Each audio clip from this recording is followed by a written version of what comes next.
નમસ્કાર મિત્રો, થોડા દિવસ પહેલાં રાજકોટમાં એક મોટી દુર્ઘટના બની, ઘણા લોકો મૃત્યુ પામ્યા.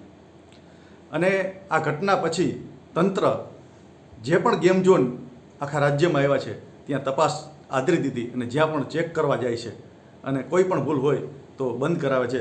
આજે જ હાઈકોર્ટનું ફરમાન છે કે તાત્કાલિક બધા જ ગેમ ઝોન બંધ કરાવો, કારણ કે એમાં કંઈક ને કંઈક ક્ષતિઓ રહેલી છે.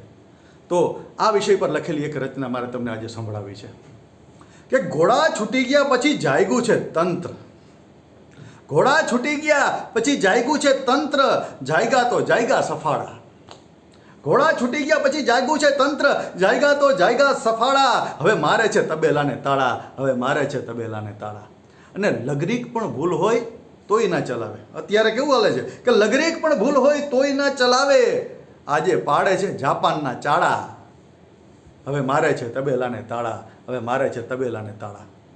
અને પહેલાં કોઈ જગ્યામાં ચેક નહોતું થતું, પહેલાં કોઈ જગ્યામાં ચેક નહોતું થતું, ચાલતા હતા સાવ ભંભે લીટા.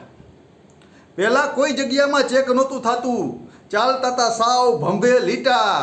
ચોકલેટ આપે તો સૈયા કરી દેતા, ચોકલેટ આપે તો સૈયા કરી દેતા, કોઈ સાથે નહોતા કરતા કીટા. પહેલાં કોઈ જગ્યામાં ચેક નહોતું થતું, ચાલતા હતા સાવ ભંભે લીટા.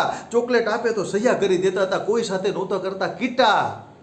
અમારા ગજવામાં લીલી નોટ નાખો, અમારા ગજવામાં લીલી નોટ નાખો, પછી તમે કામ કરજો ભલે ને કાળા.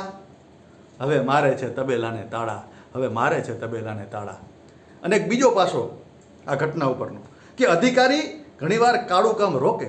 ઘણા અધિકારીઓ સારા પણ છે અને રોકવા પણ જાય છે કે અધિકારી ઘણીવાર કાળું કામ રોકે તો આવી જાય નેતાજીનો ફોન.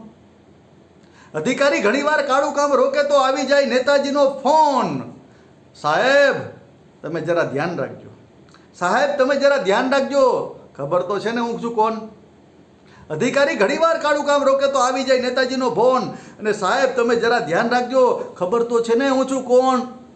ફલાણા ગેમ ઝોન વાળા છે, ફલાણા ગેમ ઝોન વાળા છે, મારા કાકાના દીકરાના સાડા. હવે મારે છે તબેલાને તાળા, હવે મારે છે તબેલાને તાળા. ઘોડા છૂટી ગયા પછી જાગ્યું છે તંત્ર, જાગ્યા તો જાગ્યા સફાળા. હવે મારે છે તબેલાને તાળા. લગરીક પણ ભૂલ હોય તોય ના ચલાવે. આજે આજે પાડે છે જાપાનના ચાળા, હવે મારે છે તબેલાને તાળા. મિત્રો, તંત્રની આંખ ઉઘડી છે, ભલે ઉઘડી, આ પાછી મીચાય નહીં એવી આપણે ઈશ્વરને પ્રાર્થના કરીએ અને આ જ રીતે ચેકિંગ ચાલુ રાખે અને કાયદેસર બધા ઉપર પગલાં લે.